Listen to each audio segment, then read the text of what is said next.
আফগানিস্তানে তালিবানের উত্থানে সবচেয়ে বড় ভূমিকা রেখেছিল পাকিস্তান। বছরের পর বছর ধরে পাকিস্তানের ক্ষমতাসীনরা তালিবানকে প্রশ্রয় দিয়ে এসেছে। আফগানিস্তানে তালিবানের শক্তির প্রধান উৎসই ছিল পাকিস্তান। যে তালিবানকে পেলেপুষে বড় করেছে পাকিস্তান, সে তালিবানই এখন দেশটির জন্য বড় হুমকি হিসেবে আবির্ভূত হয়েছে। তালিবানের সাথে সংঘাতকে চিরশত্রু ভারতের প্রক্সি যুদ্ধ হিসেবে দেখছে পাকিস্তান। তাই আফগান হুমকি দূর করতে কঠোর অবস্থান নিয়েছে ইসলামাবাদ। আফগানিস্তানের বিরুদ্ধে উন্মুক্ত যুদ্ধের হুঁশিয়ারি দিয়েছেন দেশটির প্রতিরক্ষামন্ত্রী খাজা আসিফ। সীমান্তে কয়েক দফা প্রাণঘাতী সংঘর্ষের পর পাকিস্তান ও আফগানিস্তানের মধ্যে যুদ্ধবিরতি চলছে। শনিবার তুরস্কের ইস্তানবুলে দুই দেশের প্রতিনিধিদের মধ্যে শুরু হয়েছে দ্বিপাক্ষিক আলোচনা। প্রতিবেশী দুই দেশের মধ্যে স্থায়ী শান্তি প্রতিষ্ঠায় এই আলোচনা আজ রবিবার পর্যন্ত চলবে বলে প্রত্যাশা করা হচ্ছে।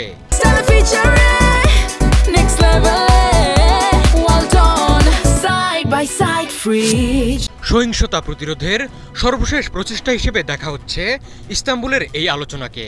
এর মধ্যেই পাকিস্তানের প্রতিরক্ষামন্ত্রী খাজা আসিফ হুঁশিয়ার করে বলেছেন, তিনি বিশ্বাস করেন আফগানিস্তান শান্তি চায়, কিন্তু ইস্তানবুলে চলমান আলোচনার মাধ্যমে চুক্তিতে পৌঁছাতে না পারলে তা উভয় দেশকে উন্মুক্ত যুদ্ধের দিকে নিয়ে যাবে।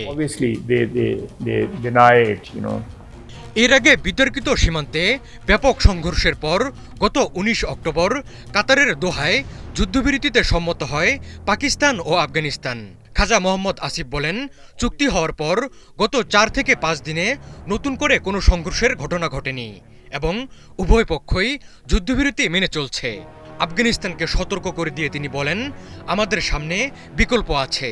যদি কোনো চুক্তি না হয় তাহলে তাদের সঙ্গে উন্মুক্ত যুদ্ধ হবে, তবে আমি দেখেছি তারা শান্তি চায়।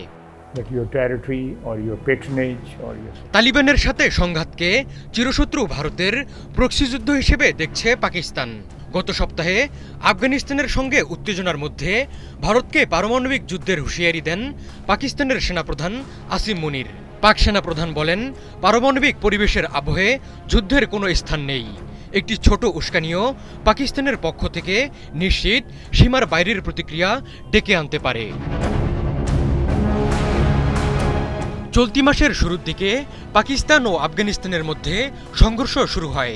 কাবুলের বিরুদ্ধে পাকিস্তান বিরোধী জঙ্গিদের আশ্রয় দেওয়ার অভিযোগ তুলে আফগানিস্তানে বিমান হামলা চালায় ইসলামাবাদ। যদিও তালিবান এই অভিযোগ অস্বীকার করে বলেছে, পাকিস্তানের সামরিক অভিযান আফগানিস্তানের সার্বভৌমত্ব লঙ্ঘন করেছে। পরে পাকিস্তানে পাল্টা হামলা চালায় আফগান তালিবান। উভয় পক্ষ ভারী অস্ত্র ব্যবহার করে আন্তঃসীমান্ত সংঘাতে জড়িয়ে পড়ে। দুই দেশের পাল্টাপাল্টি হামলায় কয়েক ডজন সামরিক ও বেসামরিক মানুষের প্রাণহানি ঘটে।